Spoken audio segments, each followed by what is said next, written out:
Everyone, this is Kunti Vlogs, Filipino actor based here in Saudi Arabia. Welcome back to my channel. Agad-agad, gawa natin yung reaction video ang take ni Ma'am Alice Libeni. So Ma'am Alice, thank you so much. Alam mo na yan. So without further ado, let's start this reaction video. Based on the interview, David Ikaw is very emotionally invested with Giselle. She's speaking. He didn't deny feelings, he didn't neglect. He even entertained the idea of involved dynamics next week. In short, they're emotionally close friends, possibly more than friends, but with a couple yet. Totoo yan. Yan yung sinasabi ko. Saan ang gagaling ba? Bakit ko ba sinasabing nilulo kami? Lalo na ako sinasabihan nila ako na nilulo na nagsasabi daw ako na si Barbie at David mag-on. I never said na mag-on sila. Sa totoo lang. I never said. David seems ready to go deeper but it's respecting Barbie's timing. Given how emotionally close they are, yung mga small gesture mutual protection carry words to things that she's needed. Kaya kahit hindi pa sila umamanaw, diba, they have hard to break it unless parang si David yung emotionally invested na. Actually, true. Kasi kung hindi siya emotionally invested talaga kay Barbie, walang ganap na yung mga Canada nila for today's video. Wait.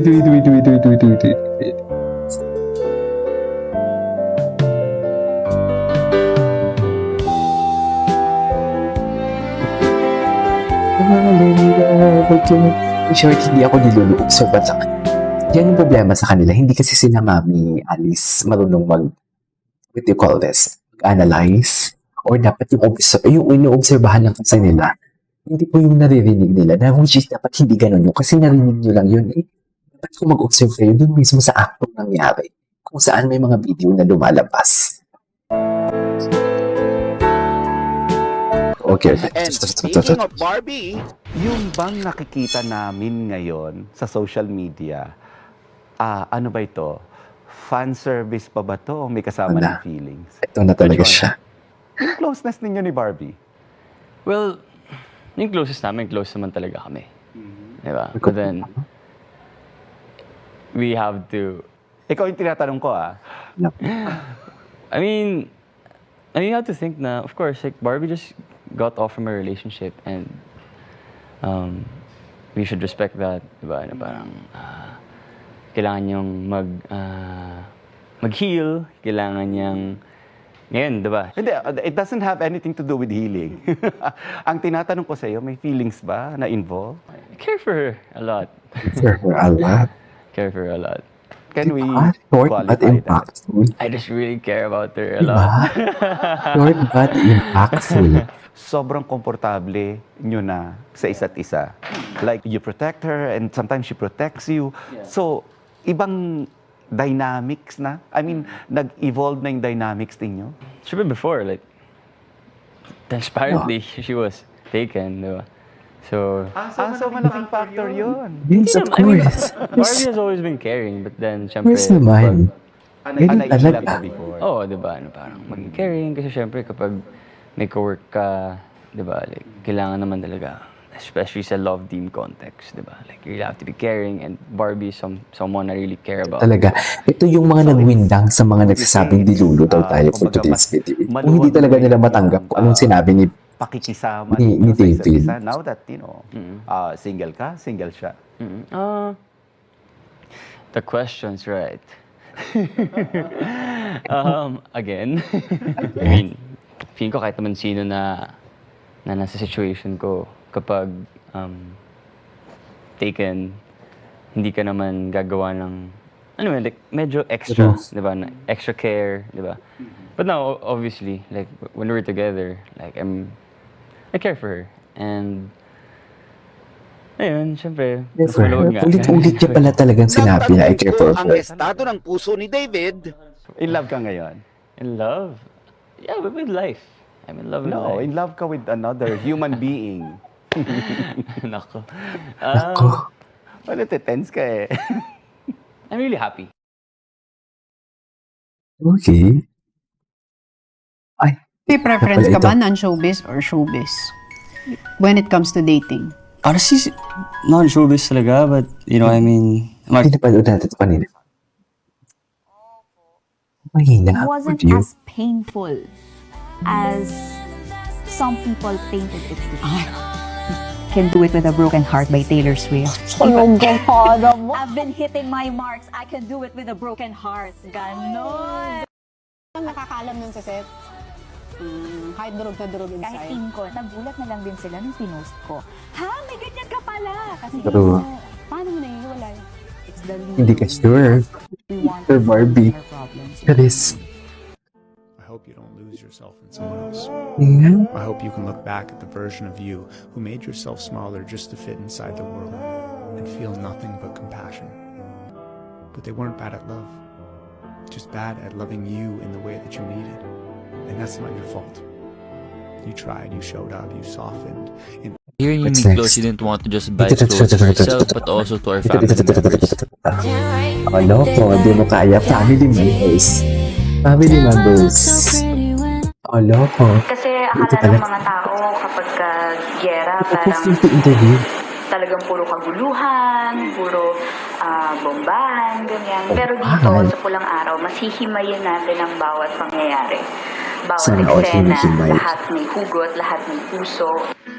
Feeling ko yun din naman yung nire-represent namin dalawa ni David dito sa show na siya yung sa Japan, ako yung sa Pilipinas. Paano namin siya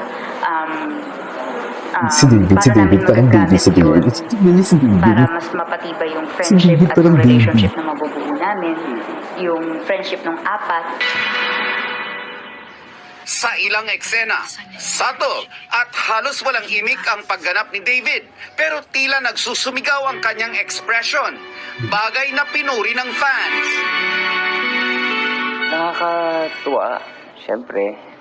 Nakakataba ng puso dahil I think finally, bagay yung fruits of my labor ay nakikita na rin ng mga ibang tao with this teleserye. What I really learned was the technicalities of, like how I can deliver the emotions that I'm feeling. So, ay nakakatuwa and parang mas napupursige ako. Mas motivate ako to Motivate ako. work on my craft pa.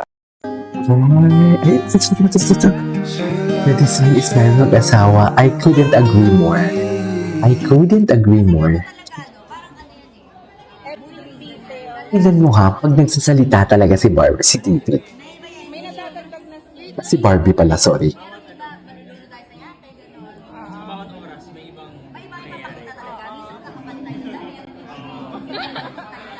Oo din po. Oo din daw for today's video.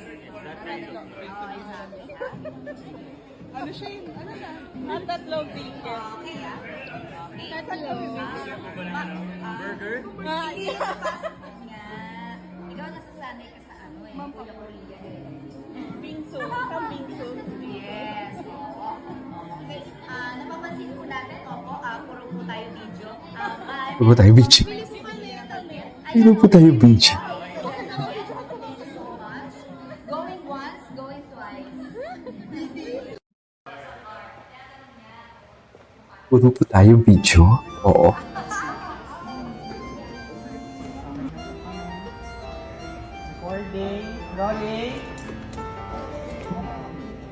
Kung maging sino ka man. Na BTS nila, Diyos ko, hindi natin ito nakita, ah. Ay, makulit talaga sila. Hindi natin ito napanood, ah. Yes, David. Explain. Doesn't explain.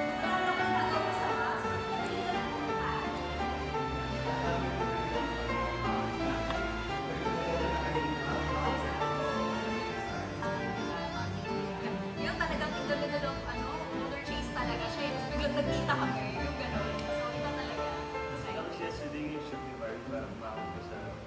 Oo. Sa ilog. May ganun din. May mga ganun din.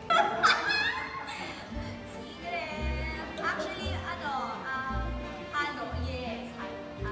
Pero yun yung first meeting namin. This is a project na maikukwento ko sa future family ko na I'm very proud that I was part of this project and Ano that it project would to? leave a very big impact to our younger generations today.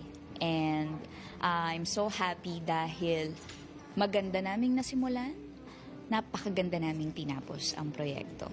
Bukas na mapapanood ang finale ng Pulang Araw sa Pulang araw. Anyways, that's it for today's video.